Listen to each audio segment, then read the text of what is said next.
André Desnoyers, c'est bien ça, Monsieur Desnoyers? Oui. Vous êtes représentant, en fait, président de Souveraineté La Solution Inc. Oui. C'est bien ça? Ben, Monsieur Desnoyers, bienvenue à votre Assemblée nationale. On me dit que vous avez fait une longue route ce matin pour venir nous voir. C'est tout à votre honneur.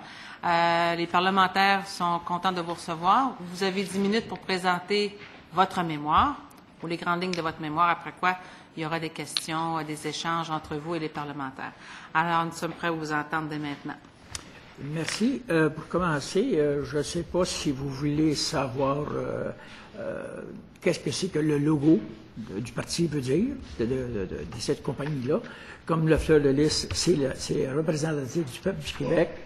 Les flèches vous démontrent à quel endroit que ce peuple-là vit sur le continent d'Amérique du Nord. Puis quand vous voyez l'Amérique du Nord, l'Amérique du Sud, puis l'Amérique centrale et la colette polaire, c'est les continents. Et puis le cercle, c'est la Terre. Puis quand vous voyez les deux mains, ce sont les Nations Unies. Puis quand vous voyez que tout est vert, excepté le fleur de lys, fait en sorte que c'est l'environnement partenaire égal de tout projet humain. Et pour commencer, je vais vous dire tout simplement de vous mettre en une base de conquérant conquis. C'est conquérant conquis, là, vous reculez dans le temps des pyramides, si vous voulez. Qu'est-ce qu'un peuple faisait? Il conquérait un autre peuple, il prenait ses femmes pour en faire des épouses à ses soldats, et puis ceux qui ne voulaient pas, ils les laissaient avec les hommes pour en faire des esclaves. C'est comme ça que les grosses, que ce soit des pyramides, tout ce que vous voulez, c'est fait. Et au Québec, on n'y a pas échappé. Pour quelle raison? Je vais vous dire que la Nouvelle-France, qui s'étendait de la Nouvelle-Orléans, que vous connaissez aujourd'hui, la Louisiane, que vous connaissez aujourd'hui, qui montait sur le long du Mississippi, puis tout ce qui était à l'ouest du Mississippi, en partie, parce que ça s'en allait comme un entonnoir, ça rentrait dans le Manitoba, Saskatchewan, et ça s'en allait jusqu'aux montagnes rocheuses. Vous aviez le Grand Illinois, qu'aujourd'hui qui compte plus ou moins 4 États, et vous aviez le Canada, qui était composé de l'Ontario, du Québec et des Maritimes, et la moitié de Terre-Neuve. Et tout en passant, le pont de l'île Saint-Jean, à Montréal, si vous regardez quelle place vient ce nom-là, vous regarderez que l'île du Prince-Édouard, dans le temps de la Nouvelle-France, s'appelait l'île Saint-Jean. C'est là que ça vient. Et puis, pour vous démontrer comment c'est que la langue française a été bafouée, c'est pas que j'en veux aux anglophones, parce que mon épouse, c'est une personne d'expression anglaise. Pas une anglaise, anglaise c'est Angleterre. C'est une personne d'expression anglaise, puis elle vient du sud de l'Ontario, puis elle a été déportée en 1785, ses ancêtres. Si vous regardez dans vos livres qui sont ici au Parlement, la couronne britannique avait séparé le Canada en deux pour faire une place des loyalistes. Et c'est là que les 10 000 personnes qui s'avaient fait chasser des États de l'Angleterre puis déporter, il y en a beaucoup qui se sont rendus là quand ils ont dit « faites-nous une place pour nous ». Et c'est là que l'Angleterre a divisé le Canada en deux. Et c'est là que le sud de l'Ontario s'est beaucoup peuplé. Et puis mon épouse, c'est ses ancêtres à elle qui ont été déportés aussi. Les pauvres puis les whites, c'est ça. Ce qui fait que je suis bien reconnaissant de dire plus que tu peux parler de langue, mieux que c'est pour toi. Mais par contre, pas au point de dire au déprimant de l'autre, une va être là, puis l'autre va être là. Non, non. Il y a 3000 langues au monde, on va y protéger toute la gang, s'il la faut. La langue française en Louisiane, en 1777, quand que la France avait vendu aux États de Nouvelle-Angleterre la Louisiane au complet, là, ils l'ont ratissé, ce qui fait qu'aller jusqu'à 1900, ils sont majoritairement francophones en Louisiane. En 1913, ça a été réellement charnière, parce que quelqu'un qui parlait français, un élève qui parlait français dans le cours d'école ou dans l'école, le directeur pouvait lui donner à sa discrétion, s'il parlait français, une punition, comme il y en a qui sont à genoux sur du blé d'Inde. Il y en a juste que des récidivistes qui recevaient des coups de fouet sévères pour avoir parlé français. En 1890, vous le savez que dans le Manitoba, ils ont sorti une loi de faire en sorte que toute la législature était une ligne anglaise. Ça nous a coûté des millions. Pourquoi? Parce que dans le temps, Trudeau il a dit « Hey, on va faire les livres en français, les autres là. » Mais en fait, si on dit en rétabli le chemin. En 1916, dans le Manitoba, encore un coup, la loi Thornton qui bannissait l'éducation en français. En 1976, ou un petit peu plus, dans le temps de Trudeau, ou avant Trudeau, ils ont banni ces lois-là, puis des lois similaires qui avaient resté du Canada ou quoi que ce soit. Mais le tort était déjà fait. Vous savez que ça fait 60 ans que tu n'enseignes même plus le français chez vous. Ce qui fait que qu'est-ce que je vous dis, pour préserver le français, qui est la seule langue française, qui est la langue définie, et la plus importante au monde avec l'anglais, qui est un dialecte, puis c'est pas les langues les plus parlées du monde, c'est le mandarin. Puis c'est le cantonais qui est dialecte, qui est le plus parlé du monde. Mais il reste que le Québec, c'est le seul endroit dans toutes les Amériques, tous les Amériques, l'Amérique du Sud, l'Amérique centrale, l'Amérique du Nord, qui parlent encore français. Fait que arrêtez de faire des demi-mesures puis dire, ben, de 25 employés à 50 employés en français. Non, partez donc tout à fait en bas. Pareil comme quand vous êtes arrivé avec la loi 101, vous n'êtes pas arrivé avec des demi-mesures, vous êtes arrivé avec la loi 101, ça n'existait pas auparavant. Quand ils l'ont mis, c'est officiel que ça fait un brouhaha, mais vous n'êtes pas capable de faire des omelettes si c'est pas des œufs. C'est officiel. Ce qui fait que moi, pour remédier à ça, je dis tout simplement que le gouvernement autorise une loi faisant en sorte que toutes les femmes ou filles ayant un enfant enregistré de père inconnu, parce que c'est normal, elle va avoir du support financier de l'État, mais le gars, lui, qui n'est même pas père reconnu, que lui va se sauver, comme ça, si nous autres, il va supporter son enfant devait être obligé d'aller à l'école française. Point, c'est tout. Et puis quand on prend, dans le numéro 2, s'impose donc tous les enfants qui sont nés et que un des parents a fait son école en français, en totalité ou en partie, cet enfant de 9 ans et moins, né de cette union, doit obligatoirement à l'école française.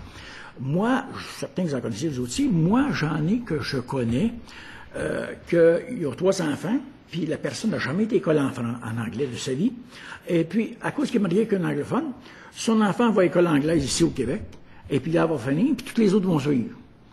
Je ne vois pas la population du Québec, puis moi compris, payer pour quelqu'un, quand ils vont sortir de l'école, ils vont s'en aller à l'extérieur du Québec. Alors je dis, hey, wow. Mais pourquoi? Parce qu'on ne peut pas demander à quelqu'un de nous respecter si on ne se respecte pas soi-même. C'est qu'il faut qu'on ait réellement une base. Le 3e introduit une loi interdisant toute personne monoparentale d'envoyer ses enfants à l'école anglaise, en sol québécois. Donc, quand une personne est sur l'aide sociale, là, hey, c'est l'État qui la supporte, là. Peu importe ces malheurs que la personne a eus, là, mais hey, moi le dos, je vais gratter le tien, hein? Non? Ça fait que c'est ça que je regarde tout le temps. Puis j'arrive au numéro 4, je dis que toute boîte vocale ou répondeur du gouvernement ainsi que sa correspondance soit en français. Toutefois, une version anglaise pour les correspondants, pour la correspondance, pour être disponible sur demande écrite. Ne demandez pas à quelqu'un de vous respecter si vous ne vous respectez pas vous autres-mêmes.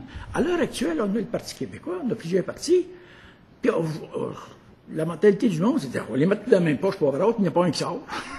Vous êtes tout pareil. Vous allez tout avec des demi-mesures. Voyons, je dis, il faut qu'il accouche si on veut baptiser un moment donné, là. Ça veut dire, ça me fait penser un petit peu à l'histoire de 6 personnes qui sont restées ensemble pour arriver à un consensus pour savoir dans quelle religion qu'on va baptiser l'enfant que la femme va avoir. Mais ils font pas attention au temps. Les primes de départ, les salaires, tout ce que tu voudras, des coups, 1 an passe, 2 ans, 6 ans, 7 ans. Des coups, au bout de 7 ans, ils disent, ben là, on les a fait assez payer. Les autres, là, je pense, on va accoucher de quelque chose. Ils disent, on va le faire baptiser cet enfant-là dans telle région. Ah, mais l'enfant, il est venu au monde, il a le temps passé, 9 mois après, elle l'a eu. Fait que l'enfant, il est rendu à 6 ans. Puis l'enfant, il dit, ben moi, je ne veux pas me faire baptiser. Hey, on ne vous paye pas pour vous en faire jouer les fleurs du tapis. Allez donc directement au but. Je sais que 2 buts, la ligne directe en plein centre, c'est ça qui est le plus respectueux. C'est ça, tu vas te faire respecter, c'est ça que tu vas faire. Bon, c'est tout. Ça vient que regarder Mme Thatcher. Ben, elle a pris l'Angleterre à la terre, puis regardez qu'est-ce qu'elle a fait. Mais pourquoi? Parce que elle est assez sévère, mais pas avec des demi-mesures. Ça fait de dire des employés. Si une compagnie a 20 employés plus, elle, il faut qu'elle soit en français. Ben, hey, la base, là. Pas venu au monde à 200 livres, moi, là. Je suis pas moins plus petit que ça, là. C'est ça qu'il faut penser. Fait que si on regarde le numéro 5, il dit que le premier mandat d'un gouvernement souverainiste, majoritaire ou pas, dans les premières années, le but de cette loi est de de contrecarrer l'argent venant de l'extérieur du Québec. Ça, c'est pour les écoles anglophones. Moi, je suis d'accord d'avoir des écoles privées anglophones, mais non pas arriver et les subventionner à tour de bras. Puis là, tu arrives avec des écoles passerelles. Mais mon Dieu Seigneur, tu arrives avec toute la fête. Tu fais, hey, une chatte, adressez les chats, réveillez-vous, allumez, c'est nous autres qui payent. T'sais? Faites donc quoi, ajuster un petit peu, là. T'sais? Pas arriver, vous enmarger les fleurs du tapis, là. T'sais, vous dire, là, c'est abandonnant, ça. Le numéro 6 que le gouvernement interdit, c'est une loi qui obligerait que toutes les compagnies en sol, sur son sol soient enregistrées au Québec avec un logo écrit en français dans un délai prévu n'excédant pas 3 mois. Ça, c'est pour les compagnies qui sont déjà ici. Mais pour une compagnie qui veut venir s'établir ici, parce qu'ils veulent faire de l'argent, peu importe si c'est écrit en chinois ou en allemand, si on veut faire de l'argent, ils vont y aller. Monsieur Desnoyers, oui. Vous allez m'excuser de vous interrompre. Votre temps est maintenant écoulé de 10 minutes. Je vous accorderai 2-3 minutes sur le temps des collègues ici pour conclure. Ça vous convient? Oui, j'ai pas de choix. Je pense que les oreilles sont assez rouges. C'est les règles. Mais on est souple quand même. Allez, je vous invite à poursuivre, à conclure. D'accord. D'accord, je vous remercie. Non, le numéro 7, c'est que tous les endroits une loi qui interdisant toute compagnie INC limitée ou enregistrée ou individu en sol québécois de faire des levées de fonds utilisant des chansons en français au Québec ou la vente d'articles fabriqués à moins de 50% au Québec. Je vois des œuvres de charité, puis ils utilisent l'anglais, ou quoi que ce soit, ou un logo qui vient de l'extérieur, pour essayer de me soutirer de l'argent. Là, je dis, hey, wow, je regarde un joueur de hockey qui faisait de la publicité, parce que son masque, il y avait le Canadien de Montréal pour les soldats. Bien d'accord, je suis très respectif pour les autres, mais pour les soldats canadiens, hey, écoute, non, c'était pour les soldats canadiens ou c'était pour la publicité? Ben oui, vous arrivez, si vous vous demandez que c'est avec souveraineté la solution, INC incorporé, pourquoi? Parce que j'aime pas le directeur général des élections. C'est un emploi de trade union pour le fédéral. Regardez ce qui est arrivé en 1977 à propos des choses, des commandites. Quand que le directeur général des élections, il avait le droit anticonspirable, en réalité, parce qu'il avait reçu des plaintes qui étaient recevables puis justifiables. Le premier ministre du Canada s'est mis à sa rescousse en disant, mais le président de la Confédération doit prendre ce qu'il y a dans ses moyens pour protéger sa Confédération. On envoie au-delà de 45 milliards à Ottawa d'argent par année, puis ils viennent chercher un autre 35 milliards dans nos poches par année.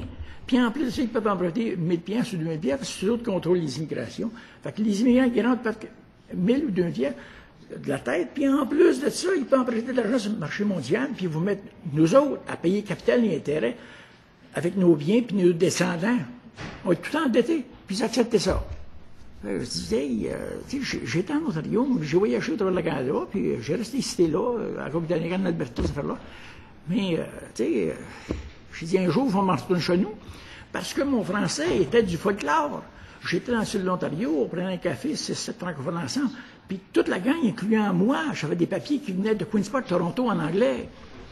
J'attendais le député tantôt qui disait, bien, en Ontario, on parle français. Oui, c'est du folklore. Tous vos papiers sont en anglais. Je fais une recette de Queen's Park, Toronto. Merci. Il y a tout en anglais. Merci, M. Desnoyers, pour la présentation de vos réflexions. Nous allons entamer maintenant, il y a un temps qui vous a été généreusement octroyé par les parlementaires. Maintenant, nous allons commencer la période d'échange entre les collègues du côté ministériel, avec le député de Bonaventure. Bonjour, Monsieur le député de Bonaventure. Vous pouvez entreprendre dès maintenant les échanges avec M. Desnoyers. Bonjour, M. Desnoyers. Écoutez, notre commentaire va être très court. J'aimerais vous remercier pour l'approche historique et rétrospective du destin de la langue que vous nous avez présenté. Et ça vient enrichir d'une certaine manière le débat. Donc, merci beaucoup. Bien, maintenant, au député de La Fontaine, représentant de l'opposition officielle en matière de charte de la langue française. Monsieur le député. Merci beaucoup, Madame la Présidente. Je fais mien les commentaires de mon collègue de Bonaventure. J'aimerais vous remercier, Monsieur Desnoyers, et merci d'avoir pris le temps de rédiger ce mémoire qui est très complet et qui est le résultat d'une réflexion de plusieurs années et j'imagine de personnes également qui vous accompagnent. Alors, félicitations pour le fruit de ce travail-là. Merci pour le temps que vous nous avez accordé. Merci. Bien. Madame la députée de Montarville, à votre tour maintenant. Merci, Madame la Présidente. Eh bien, je souscris également aux commentaires de mes collègues pour ce mémoire signé « Souveraineté, la solution ». Je vous remercie de vous être déplacé et d'être venu nous rencontrer aujourd'hui. Monsieur Desnoyers, merci infiniment pour votre contribution. Merci aussi de vous être déplacé ce matin. Nous vous souhaitons un bon retour et je suspends les travaux quelques instants, le temps de recevoir le Barreau du Québec.